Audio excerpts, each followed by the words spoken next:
That's a really good question. I don't know if I have. I know I did a couple in Germany many years ago, but that it was in German, so I can't remember. So you don't know? Yeah, they could have saying anything. So I think Dead Alive means a lot of things to a lot of different people. It means brain dead to some people. Yeah, it means brain dead to some people. It's Peter Jackson, it's zombies, it's gore, it's everything. Yeah. What does it mean to you? When you think back on Dead Alive, what pops right in your head? What are the feelings? Okay. Good question. This film was very important to me because it was, as an actor, as a young actor at the time, I'd done a lot of theatre and a bit of TV, but it was my first feature film. Yeah.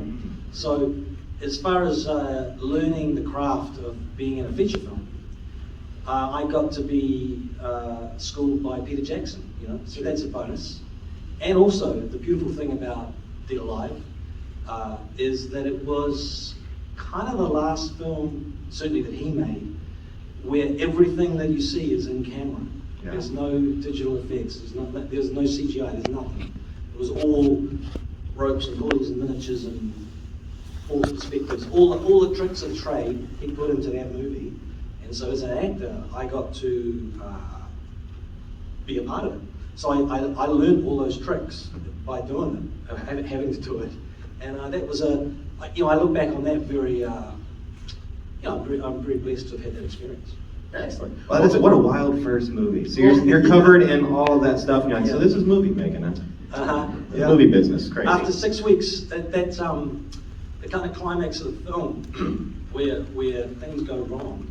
That's where they go wrong. Got quite wrong in a big way. That's basically where everything hits the fan in the house. That took 6 weeks to film. Wow. So we were in the same set for 6 weeks. Just covered in gore. Yeah, and because it was, Peter knew there was going to be so much gore. He knew there was going to be, only he knew how much there was going to be. I don't think the crew knew. I don't think, only him and his special effects guy kind of knew. I didn't know. And but because he knew how much there was going to be, of course, generally speaking, when we make film and TV, we shoot everything out of order because it's more practical. This had to be all shot in order because there was no way they could. Oh, he shot it in continuity? Absolute continuity because there could be no way of cleaning it up. Yeah, you can't go backwards. It's like this place is going to get destroyed and we're going to do it systematically. Yeah. Once you walk through a room of people with a lawnmower, like there's really no going back. Yeah, you're not like, just spray it down, you know. Yeah. So we spent 6 weeks in that studio. It was all a big studio build. That was my next question. So all of that it's in soundstage. Yeah. And one of the original big sound stages that we have in New Zealand. Didn't used to have that many. Got a few more now, but because we do, down there now they're making Avatar and all that sort of stuff. So we have a lot more facilities. But back then, which was over 30 years ago, we didn't have a lot to choose from. But yeah, they commandeered a big sound stage, built a 2-story house inside it, and we went and had a party. Wow. So while you were making this movie, while you're part of these gags, these ridiculous gags, what's going through your head? Are you thinking, wow, Peter Jackson is a genius. This is going to be something that goes down to history, or you're like, nobody's gonna like this. or was you just thinking this man just a madman? Like, what are you thinking while you were doing this? Yeah, that's a good question. Because I was a trained actor. I've been to drama school, but I've been out for a couple of years, so I was very read the script and kind of understand the structure and the journey. And when I read the script, it was a beautifully written script. Yeah. Okay. So you pick it up as a document and you read it and you go, wow, that's so easy to read. It's funny. It's like, this is cool. You can't. I'm not going to pretend that I could visualize what you got to see in the end. As I said before, I don't think anyone could. But what was the question again? What was your feeling while filming it? Was it like, man, this is going to go wildly off the rails? Yeah. Like, I was looking forward to all these sequences. So there's so many sequences in the film where there's the bit where my mother's cheek falls off and I glue it back on, and there's the baby in the park and all that sort of stuff. So I was just sort of going from sequence to sequence because that's all I had time for. It was a 3.5 month shoot. That was a long shoot for us back then. Yeah, sure. So I didn't know. The key to it was when the pressure was on in the filming, and Peter wanted to do another take with more blood or whatever it was. And the crew, you can see some of the crew going, really? And I mean, don't you think you got it? And he's going, no. This is for the fans. Oh. And he'd say, this is for the fans. And honestly, sometimes the film crew would be standing around going, what the hell? And he's going, hey, this is for the fans. Now, I didn't know what that meant until when the film got released. And he and I did a publicity tour with it around Europe, mainly Germany. We took it to the fans. And then I met the fans. And the fans were just like, thank you, Peter, thank you, we've been waiting so long for this. Sure. And they had such a good time. And then it all fell into place for me. Well, and by that point, he'd already developed sort of a small cult following as a gorehound with Bad Taste and Beat the Feebles. Yeah. They were just hanging out for this new one that they'd heard about. Sure. And it didn't disappoint. Sure. Yeah. Yeah, isn't that ultimately like why you would pick someone like that to do Lord of the Rings, right? Because he knows what the fans want. Yeah. Without by being one. And Right? at his core, man, Peter Jackson's just a nerd. And like, absolutely. nerd. In the best way. Like, He's a really cool nerd. yeah, very much so. I mean, he's because he's a collector. So when I was going around to his place to talk about the film before we made it and stuff, I was sitting in his study with just racks and racks of every version of every film that you might want to reference. Here it has them all, laser discs and Blu-rays and the whole lot. He probably had laser discs before they were even invented. He's a dedicated man. And what I love about him as a genre filmmaker, like genres across the board, is that he blends a lot of things. Like, Dead Alive, everyone remembers the gore, everyone remembers the lawnmower, but I argue every time that this is a romance film. Like, it begins with the promise of romance and ends with a kiss. Yeah. And it's a slapstick comedy. And it's a lot of things. Like, Yeah, exactly. It is. You're spot on there. It's a great blending of genres and homages to a whole lot of films, and they managed to make that cohesive. Yeah. So I think that's the trick with the film. I think that's why it's. We were just talking about this last night, that there's some secret thing to Dead Alive that has made it timeless, and that we think a part of it might be that it's at its core like a ghoul movie, but it's bookended, right? It's not like Walking Dead where it's just open-ended and it's never going to end. Like, there's a definite beginning and definite end to Dead Alive, and you're gonna get there. Yeah, there is of course a slight cliffhanger to it with Baby Selwood. Sure. Yeah. He'd be about 32 now. Uh-oh. Where would that baby be today? Probably here. He could be in the audience. Yeah. Well, okay, let's open it up to you guys, man. Who's got questions? Anybody? Come on down and talk to the microphone, brother. Microphone, please. You can yell. We'll let you yell. Yeah.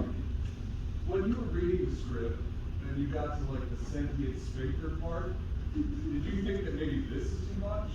The question is in the script, when you get to the section with the sentient sphincter. Love that phrase. Well, yeah, me too. That's why I had to Rolls reiterate off the the question, because I wanted to say it. Was that too much? That's a really good question. I was probably by that point going, what the hell is happening? Right.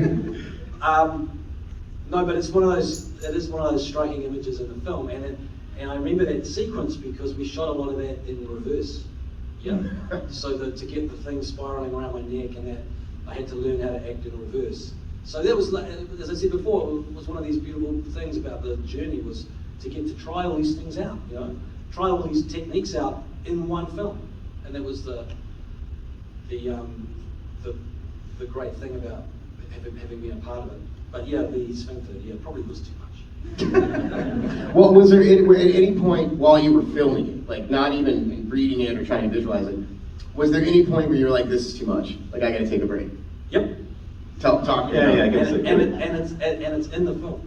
Oh, nice. In fact, there are two moments similar like that in the film, so I'll let you know what they are. In the lawnmower sequence, which we're kind of recreating today in a photo op. Oh my God, it's been 32 years. We were doing a lot of takes of it, and there was a lot of blood and gore in the set, and that sort of chopping up the zombies thing, it was a long day. It's a long day to chop up zombies. People think it's easy, it's Not easy.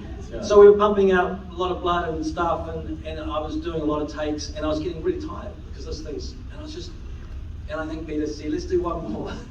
And I was doing it, and I just started yelling, and that was me. Okay, that was Tim going, I just can't do this anymore. Well, it was where Tim met Lionel, I think, and it works, you know, it's in the film. Who knew there was method acting in Dead Ah, Alive? just get me, I can't do it. And the other bit, there was a bit where we were, so there's a bar where I walk Selwyn in the park, the baby in the park sequence, and that was shot after the film wrapped because they'd run out of money, and the completion guarantors, you know, the people that guarantee the film will be finished, the finance people, they shut it down. They said, Peter, you don't need that scene. You've got a film. That scene is superfluous to the story. You don't need it. You haven't got the money. You're not shooting. Peter's not a guy that sort of takes that sort of advice particularly well, so he goes, okay, sure, we won't shoot it. Then he says, hey Tim, after the wrap party, we're going to come back on Monday, you and me and so and so and so and so, and we're just going to shoot it anyway. I'm sure. So we're in the park and we're shooting it. There's lots of stunts in there. I'm sliding down hills and stuff. And at one point, I'm running towards the camera and I'm hurdling these big bollard things. Yeah. And I misjudge it, and my knee just takes out the bollard. Well, the bollard takes out my knee, actually. And I can still feel it. But it's in the film. You know, it was like, looks great. And I'm going, thank you very much. Yeah, I'm you glad had the ground hard in some of those shots. Oh, yeah. And that sequence, yeah, maybe you're right. Maybe it has nothing to do with the plot, but it's an extremely memorable part of the movie. And Peter's that's his genius. You know, he knows that people appreciate the film, fans. They want that sequence. He knows they're going to love it. They're going to remember it. So there's no way he wasn't going to put it in the film. He's going to find a way. Yeah, film is all about moments, right? Like all we get done with a movie, we don't sit and remember the entire movie start to finish. We remember the moments, and it's like those magic 2-second moments, like the guy who looks like Lemmy from Motorhead, who's just laughing as you like pummel this baby, right? Like those are magic moments that like live forever. In this movie. That's right. See, they know. They laughed too. Do we have any more questions from you guys? Anybody? They were all crew members actually in the park. Oh, so all the people watching you. They were all guys that were in the crew that just came along to help finish the scene. That explains why none of them looked like they should have been in a park. Yeah, that's right. And that guy you're talking about, he was, I think he was the carpenter. Yeah.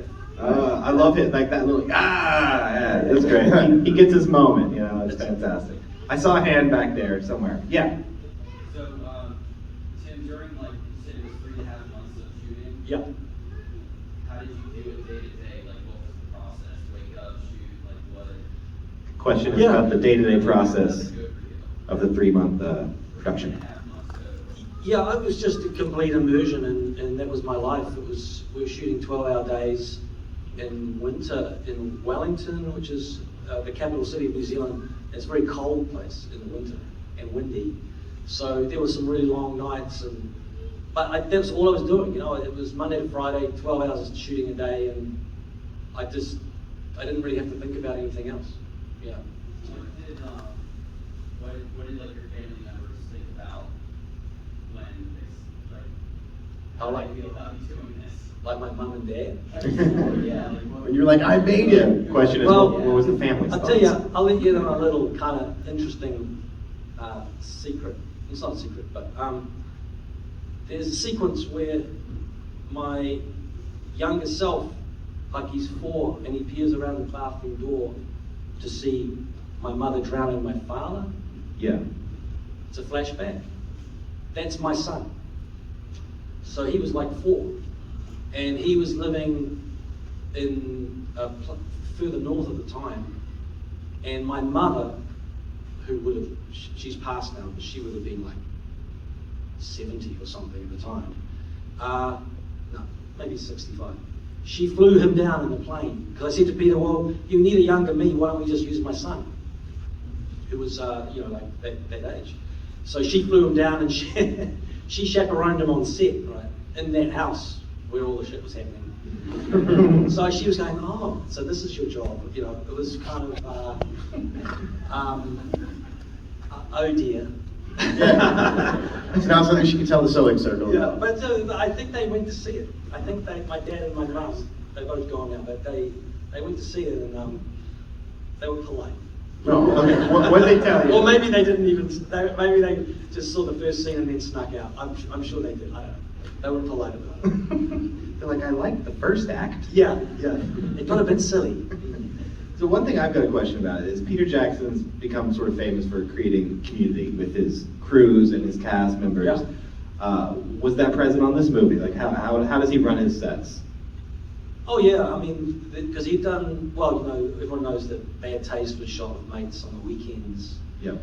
And then he put together, I think, they were supposed to shoot Braindead next, and the money fell over, so they did Meet the Feebles. Mm. Yeah, the puppet one. Yeah. Oh yeah. And then a lot of those crew people stuck with him and came and joined Dead Alive Braindead. And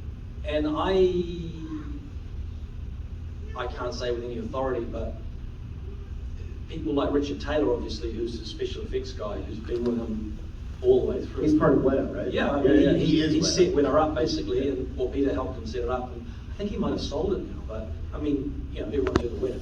Sure. It's huge. So those guys have grown together, and the other producers around Peter and all that. One of them's passed away, but they've all been. He's been very loyal to the people that want to stick around. Yeah, Sure. for sure. Yeah, love that. Yeah. He's an interesting guy, and he appreciates loyalty. Now I'm sounding like Donald Trump.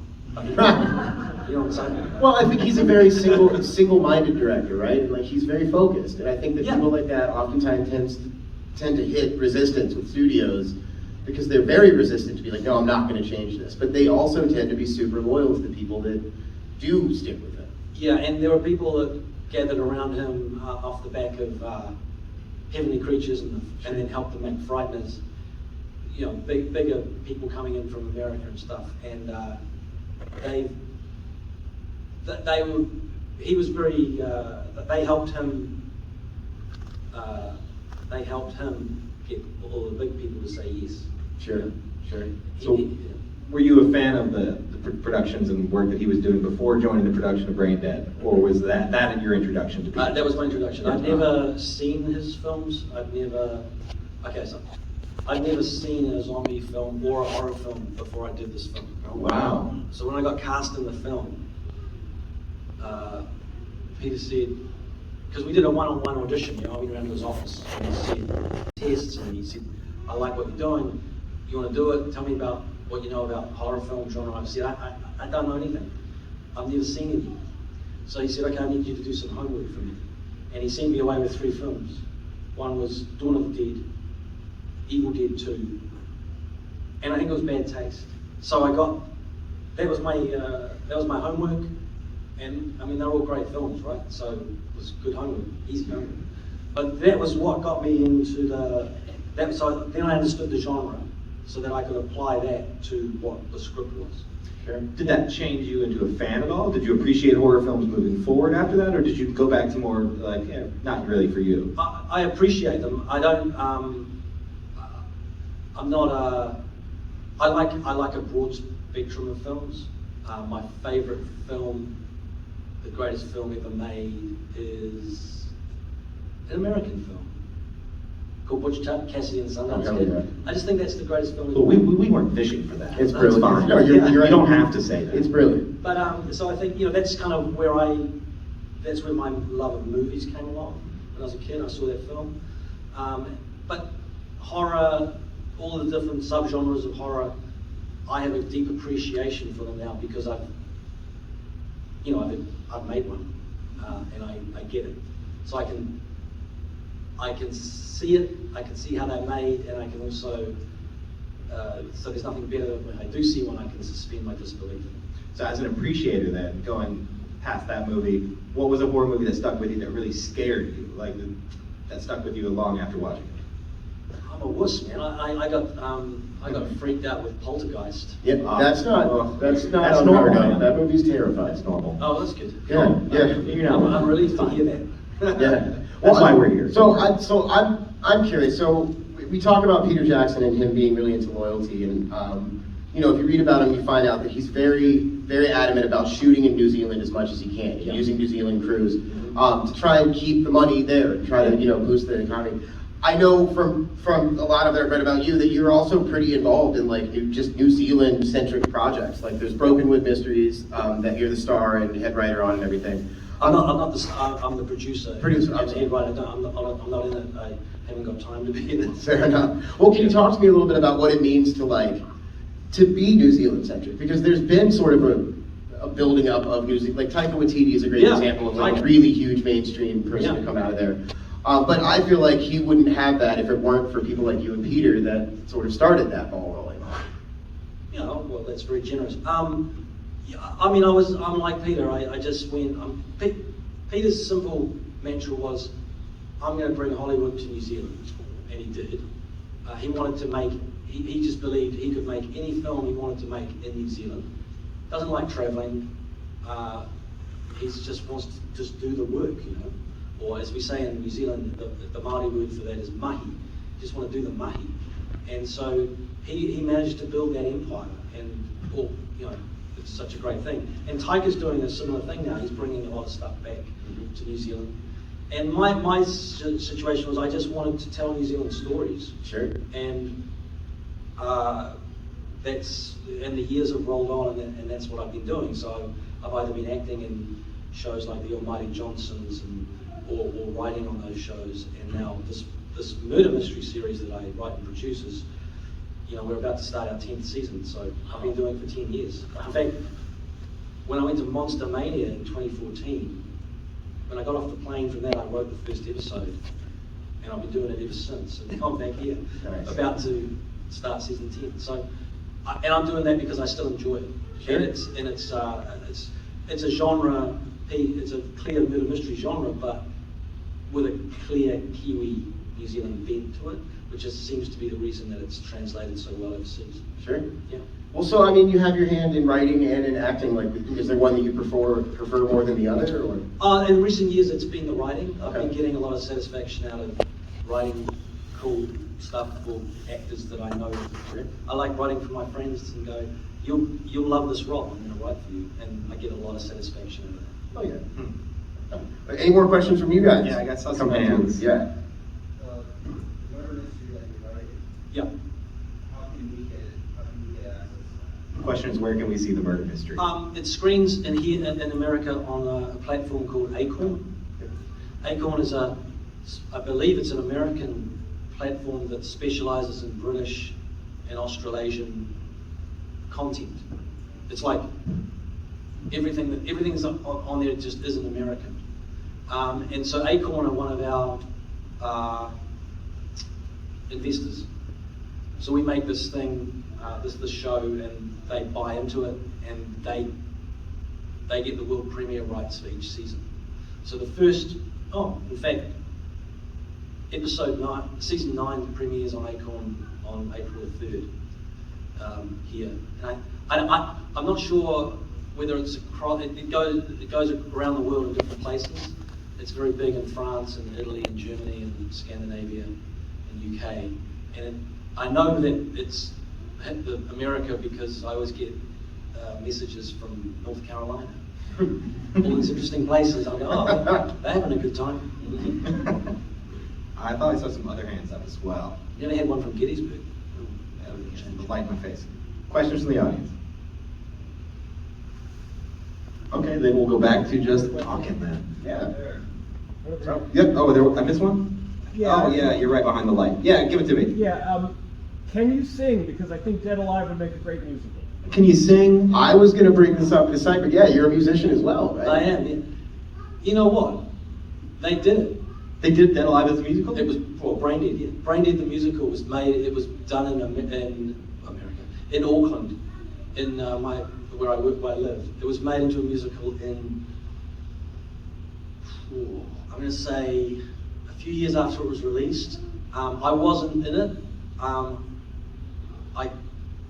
mean, I know what you're saying. It could be a good musical. It wasn't. A lot of friends and colleagues were in it, and yeah, it probably needs another think, but it's been done. Yeah. Talk to me about Posty or Posty. Is this a band that you were in? What? I think I read it, but it's Postie. Is that a band that you were like? It was. Postie. No, I was a postie. What is that? Oh, what's a postie? Yeah. It's the person who delivers mail. Oh. The postman. Okay. Yeah, so Okay. before I went to drama school, I was a postie. Very cool. Very Yeah. cool. It And was you when were I- like, when this I is was, boring, I need to get covered in blood somehow. Yeah, no, I'd just become a father actually, and I thought, oh, I need to get a real job, so I became a postie. But then I went, nah, I really want to go to drama school as well, so I did that as There well. it is. Yes, there, nice, very cool, nice. So do you keep up with Peter Jackson? There was ever to talk about like the old times, shooting Braindead? I haven't seen Peter for many years, although I did reach out to him a couple of years ago because in this show I make, Brokenwood, Braindead, something, Brokenwood, I put some footage of Braindead in it. So in episode 1 of season 7, without giving it away, Braindead is playing on a TV in a motel. And I just had to get permission to do it, and they were fine. I said, yeah, go for it. So, yeah, my murder mystery audience who are, murder mysteries are fairly, a more conservative kind of audience. They've had the pleasure of seeing bits of Braindead as well. That's excellent, that's excellent. I just did it, because I thought that'd be fun, and yeah, it's done now. Now, does Brokenwood take place does each episode take place in a different location? The reason I asked, so I read that it was, somebody compared it to Midsummer Murders. Oh, yeah. And my issue with Midsummer Murders is that all of the murders happen in the same town, and it's like a new murder every week, and at some point, like... Yeah, Brokenwood. So Brokenwood, the same thing happens. Brokenwood is a New Zealand town that I made up, but it's the what we would call a provincial centre, provincial town that reminds me of where I grew up. So I didn't grow up in a big city. I grew up in a small centre, and so I thought, well, I'll make a town that reminds me of what it was like when I grew up, the good old days. And yeah, someone dies every week in mysterious and interesting ways, as interesting as I can think of. And each episode's a feature length. So we make 6 movie-length episodes each year, which takes us about 20 weeks of filming. Mm-hmm. So we shoot for pretty much half a year, and the other half I write. Right on, man. So something I've heard from a lot of different people, including in the panel like before this, I heard a little bit of it. And people say that they'll do these movies, a lot of time will pass, and sometimes they're unaware or they're surprised that how much people still love these films and how things like this are still going on. People are celebrating films that were decades before in people's careers. Is this the case with Braindead? Did you move on and come to stuff like this and find surprise in that? Yeah, well, I had, to be honest, Dead Alive, we made it, it got released at home, and then, we all move on and do other things. And I had no idea that people were so passionate about it until I went to a convention in Germany. And I got turned up in Germany to this place where there were a lot of passionate fans. And they were saying, this is a great film, this is a great film. We love this film. And then I came to my first convention here, which was in Indianapolis, I don't know, 2009 or something. And again, I'm seeing people here that I've seen before, and now I'm also meeting people that have just introduced it to their kids. Mm-hmm. And you go, that's cool, right? It's like, I love something, and I want my children to enjoy this thing that I enjoy. It'd be like me making my kids watch Butch Cassidy and Sure. Dance Kid. Just with a laugh. Which I've already done that, by the way. But it's a beautiful thing, right? The film, that's the great thing about film, is that it exists. It's a thing. It's a finite thing that we can all hold and play and watch and enjoy once, twice, numerous times. We can share it with our friends, and you get a great sense of that when you come to these. Well, why do you have conventions? It's because all of you here have a common interest and a common passion and a love for a genre, and it's a great sense of community. And you should feel good about that because it's yours. Yeah, Oh, yeah. absolutely. I think that's a special thing for a lot of people. You celebrate movies that you grew up loving, and I think it's really special for people when you make this trip out and you can see, we get a little piece of something that made our childhood magic. And we talk all the time in our show about, at the end of the day, our love of horror really springs from a sense of community, like you're talking about. The idea that like we all at some point in our lives felt on the fringes of something. And the genre community is somewhere that people from the fringes cannot feel as on the fringe. Yeah, that's good. And community is, I mean, it's important in every aspect of life, right? Sure. And it's a good example of that. And also, community is the way that often first people's films get made. Yeah, so Peter Jackson is a great example of that. He managed to make Bad Taste almost single-handedly, but with his friends, and pitching in on the weekend. And that's, I mean, he proved that it could be done, and I know many people have tried to emulate that since, and still do, and I'm sure there are filmmakers here that have, the only reason they get something finished that they can put on a DVD or on a screen is because of the community that helped them do it. Sure. And generally speaking, we like to think that those people, as with Peter, pay that back to that loyalty. Yeah. Okay. So I think we've got time for maybe a couple more questions, if anybody has one. Anybody? Yeah. Yeah. Right there, shout it out. When I always wondered why when Lionel went to the drug dealing Nazi veterinarian, Yeah. why he didn't get like poison instead of like a sedative. Okay, so the question is when he goes to the... Why did I not ask? It seems like Lionel just prolonged. Oh, okay. So the Yeah. question is when you go to the crazy Nazi scientist, why do you get tranquilizer and not go straight for poison? Well, it is a good question. It would have been a shorter movie. It's an interesting thought. Because he was the vet, yeah? I love that that's what you're questioning about that film. Not the baby eating its way through someone's face, but why didn't you get Well, I think I might have Might not get the poison. You tell me if I'm wrong, Tim, but your mother is amongst those ghouls, so you don't want to kill your mother. Like, Yeah. up until the finale of the film. Up to that point, Till you I get- think there's something, she can be redeemed, right? Right. It's when she goes the full noise that I should have got the poison. Well, it's clear Lionel doesn't want to kill them even after they're dead. That's why he tries to put them around the dinner table. That's why he tries to play Yeah. this facade out until it's yeah. like absolutely can't anymore. Lionel's just going, I'll sort this, I can figure this out. I've got this, but no.